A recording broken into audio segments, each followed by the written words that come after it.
Expectations is a heavy word. It's defined as a belief in a given outcome. And what I believed heading into my first year hunting with a bow, hunting with a recurve bow at that, was that expectations are based on a convolution of the possible successes and the potential failures of our hunts. We have limits to our influence over outcomes, but I'm thankful that even in the difficulties of traditional archery, I tend to have an optimistic outlook, and I constantly expect success.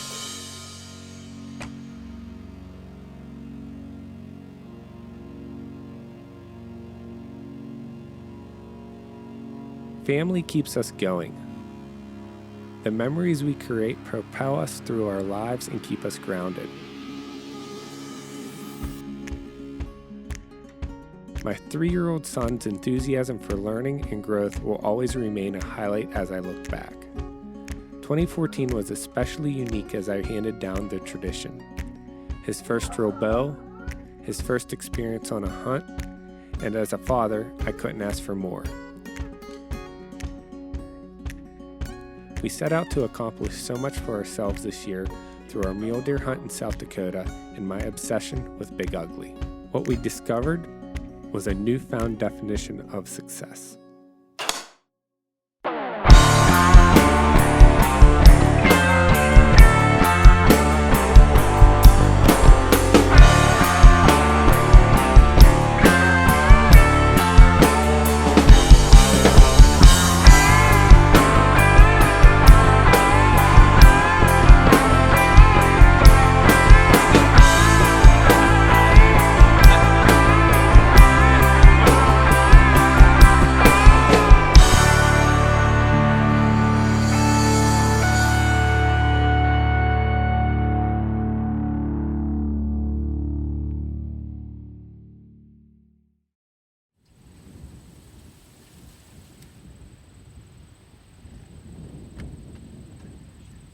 The arrival in South Dakota felt amazing. I don't think we even noticed that it was over 90 degrees. After 26 hours in a vehicle, we simply looked forward to packing in, getting camp set up, scouting, and getting on some deer. Though the 5-mile hike was tougher than expected, we managed and spent the night planning out our first day's hunt.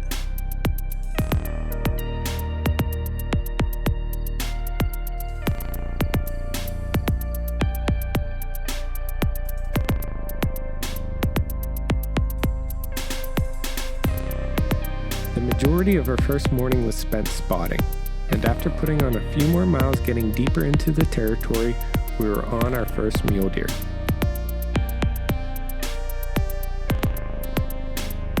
If you notice the movement in the upper left third, we weren't the only predators in the area.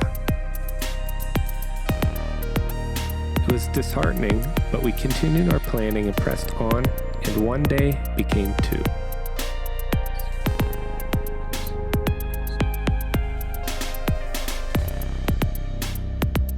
It seemed as though every next ridge would have to hold deer, like we were just 1 more mile away from getting on a buck at any given time. We spent what seemed like countless hours glassing, then we'd move on to the next ridge. So we put on miles, and if success were just seeing a mule deer buck, we felt as though we were as far away from that as we possibly could be.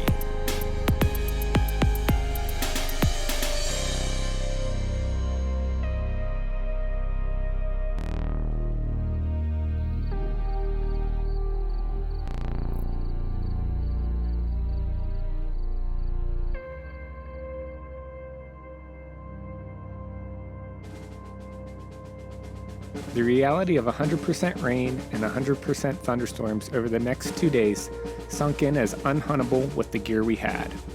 I'll never forget sitting up in our tent making a decision to hunt the morning, and if the results were the same, would move further west to the Black Hills, an area I've hunted in the past. The next morning, we did just that. I was glad to be able to FaceTime Finn and Lindsay, and in Mark's optimistic nature, he wrote the following note.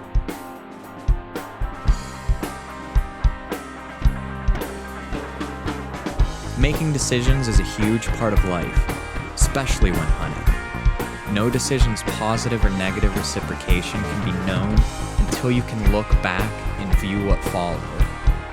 After 2 days and a morning of sparse hunting in our predetermined area, we're packing up camp, heading west, and trying our luck in another spot.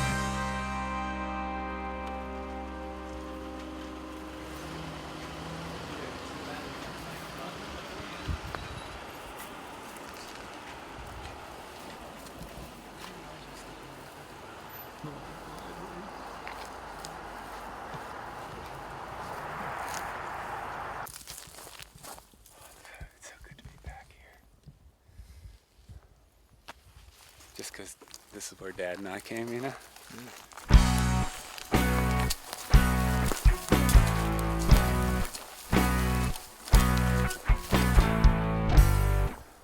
The Black Hills will always hold a special place in my heart.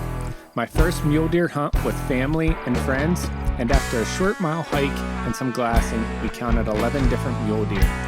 Instant gratification and our expectations for the remainder of the hunt were all we could handle and all we could think about. Then came the rain. Do torrential downpours all night. Getting ready in the car and then go hunting in the rain. Severe thunderstorm warnings all day today. Gonna be fun. We're gonna get wet. We got completely soaked in the morning. It rained non-stop. So we kept our camera gear in the car and took only what we needed to hunt and one waterproof GoPro camera with us. If the extreme heat pushing the deer out of our first location weren't enough, the thunderstorms and rain hammering us that morning pushed the thought of success deeper into the back of our minds. Home was over 30 hours away, and at times we almost wished we were prepping for PA archery season. But then came the afternoon.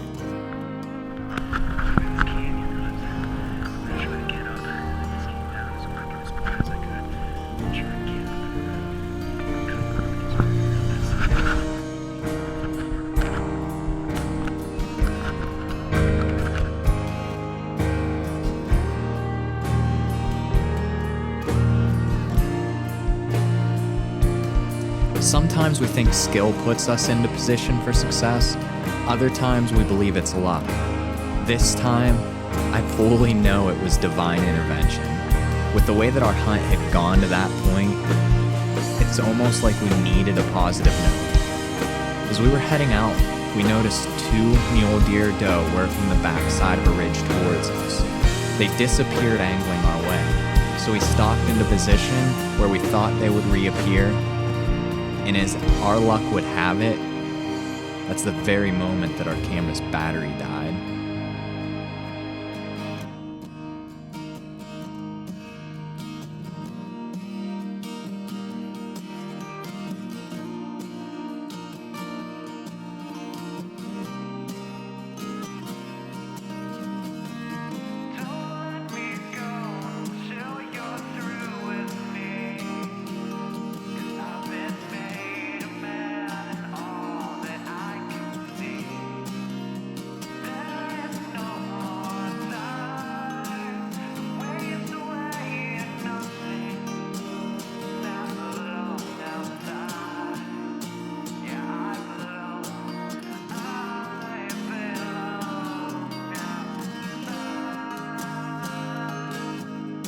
I'll never forget that feeling. My first archery kill, my first trad bow kill, and my first mule deer kill. I can't even begin to explain the feelings associated with success on that level. But if success were the size of the antlers, then I failed. And if success was spotting a bedded deer, stalking in and killing it, I failed. But if backstraps, friendships, and overcoming adversity define success, then we hit the nail on the head. With only 1 day left to hunt, we celebrated that night, but I also looked forward to the next day and trying to get Kevin on some deer.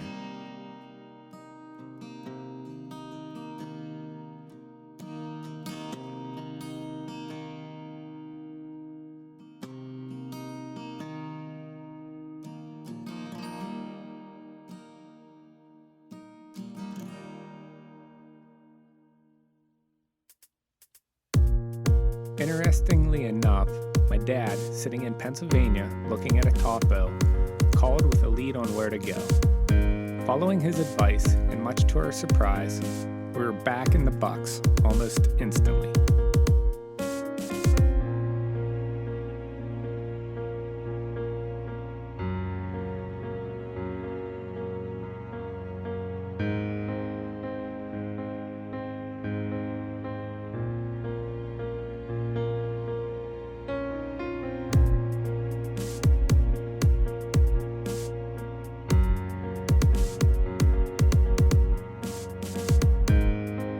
We were able to glass a few, but none that gave me an opportunity to stalk.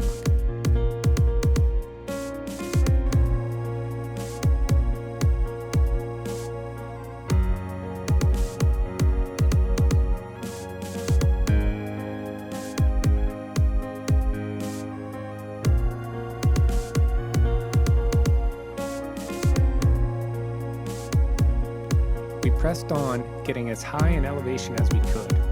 And there we spotted exactly what we were after. A monster 5x5 bedded under a tree 500 plus yards away in a stalkable position.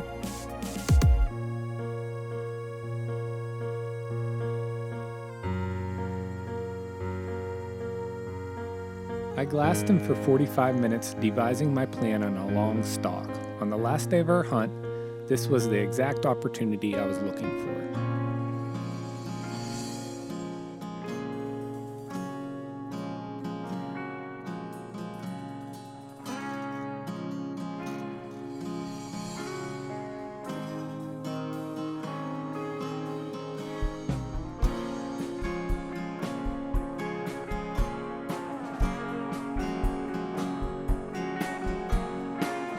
I began my pursuit, paying attention to every detail as though the branches I stepped over were a potential cliff to fall off of. The light wind and rain was for the most part at my face.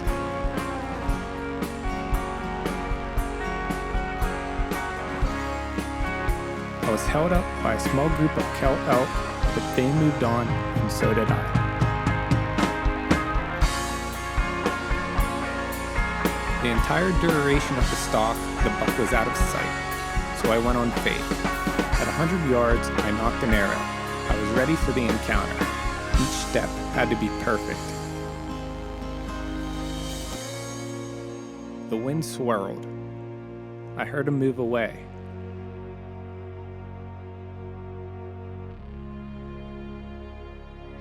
Just like that, my hunt was over.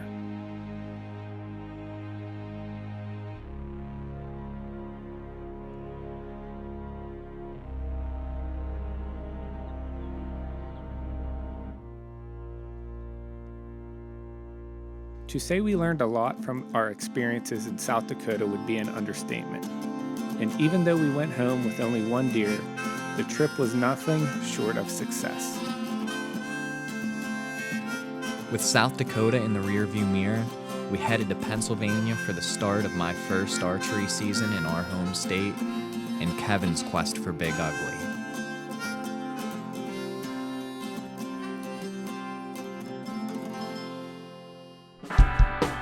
Having time to allocate to trail cams, spotting fields, and scouting, we felt good about our Pennsylvania season well before we left for South Dakota.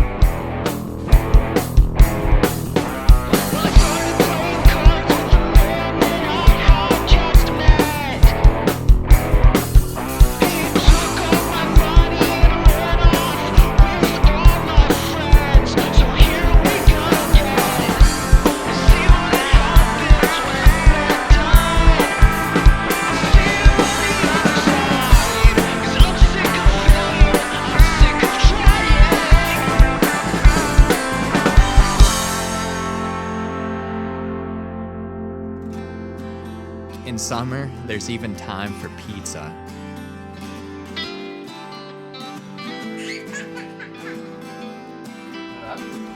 That way when I hit a tree.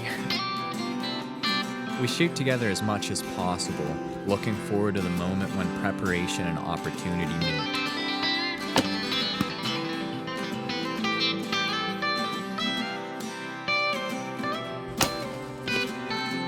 For a month and a half we hunt. Walk-ins in the dark, across streams, through woods, and through fields. All to be in the perfect spot on the perfect day with perfect timing, all to create an opportunity.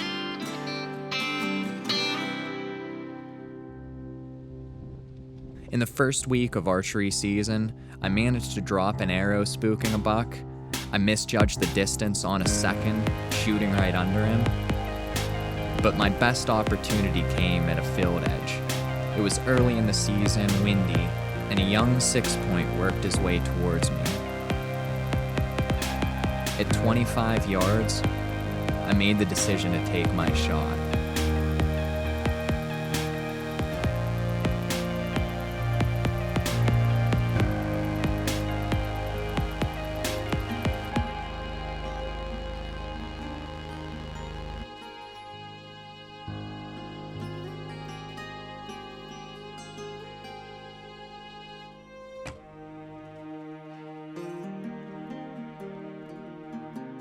I replayed my shot sequence over and over in my mind. I hit my anchor, my arrow was on point, but that buck's will to live overcame the speed of my arrow.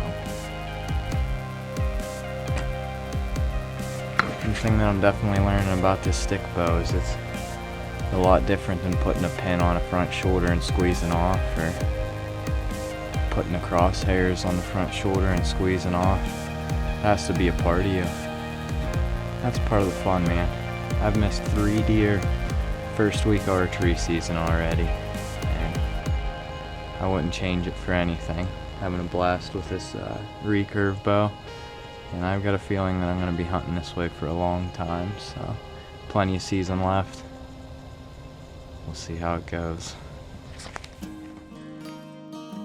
Yeah, you could say I was a little obsessed with him.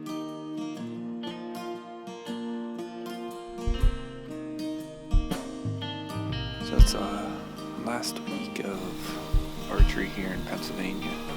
I've been hunting this one buck that I named Big Ugly. He's a 3.5-year-old that has really poor genetics. It's kind of a big 5-point, but he really sets it off. He really does something for me. So I've been hunting him here the last couple weeks. I got trail cam pictures of this deer back in July, with some really good other 3.5-year-olds. There's something about this deer I'd really like to kill him. In hunting season, it's really difficult at times to juggle your family and your obsession. So obviously, your family comes first, and that's what matters most. So you always try to juggle it, but one recommendation when you're hunting matured deer, don't get too excited early on, or you'll burn out all your days, which I burn out all my days. So today is November 11th. Season ends on the 15th, and my wife has had enough of my BS, put it that way. I always have second season to chase Big Ugly, which is definitely an option, but I'm worried he's not going to make it through rifle season. Every shot rang loud through rifle season, and Big Ugly became a ghost.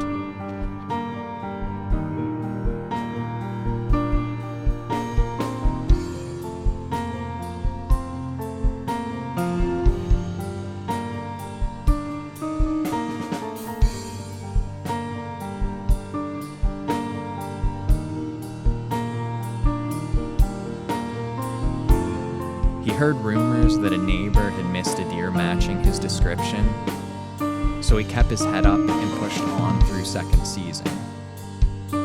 We hunted hard, but Big Ugly disappeared, and 1 month later, Kevin was reunited.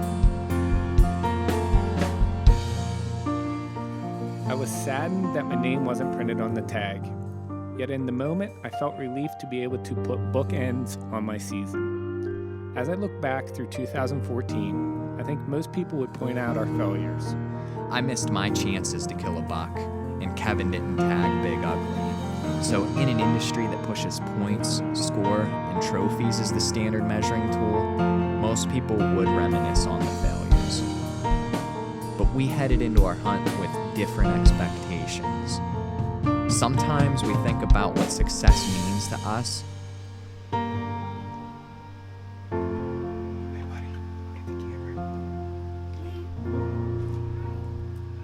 What are we doing?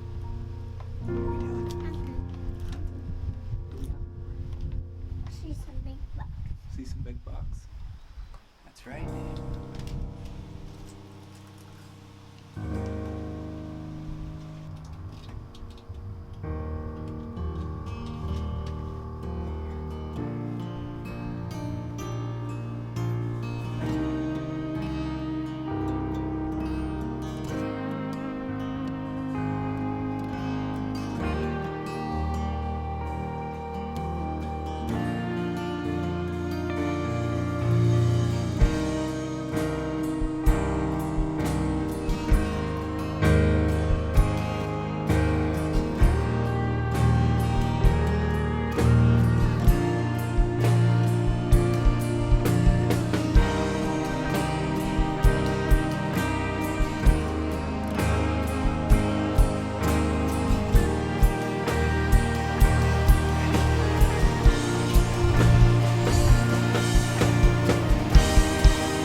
Thanks, buddy.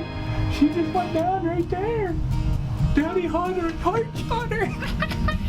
Why you did that? How old are you, bud? Hey, No, you're 2. until 2. First longbow kill with my little boy. He's 2.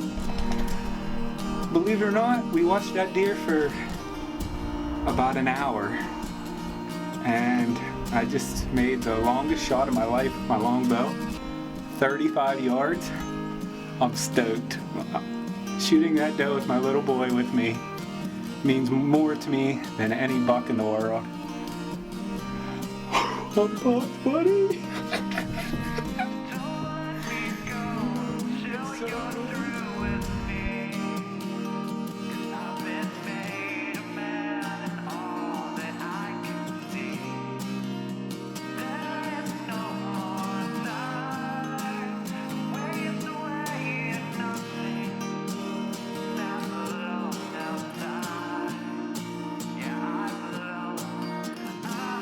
Success is what you make it. Whether you hunt with a gun, compound, trad, or even a self-bow, write your own story. Make your own memories. The mixture of family, hunting, and tradition create a bond that is inseparable. Don't settle for the status quo. Set expectations, and then shatter them.